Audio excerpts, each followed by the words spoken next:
RFK Jr. postponed a major meeting on preventive health recommendations, didn't say why, didn't reschedule it, just canceled.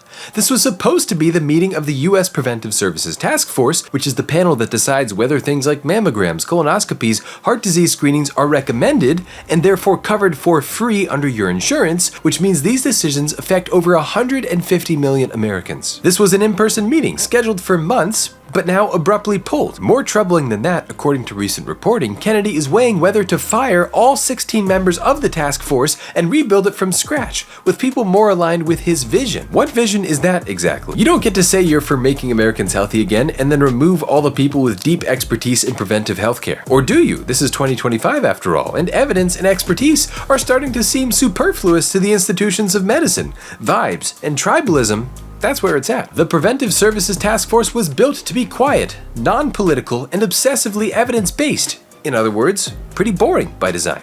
The problem is that messing with preventive care, it's not going to cause anything overnight. The damage is going to show up later, pretty quietly, in the form of cancer screenings that are no longer covered, so people choose to skip it. Guess what happens after that? Or in the form of massive bills for your child's screenings for diseases that would have been covered by insurance, but now they're not. My name is Morgan, and I'm a scientist who happens to believe that evidence still matters when it comes to healthcare decisions, so hit the follow or the like button if you're of the same mindset.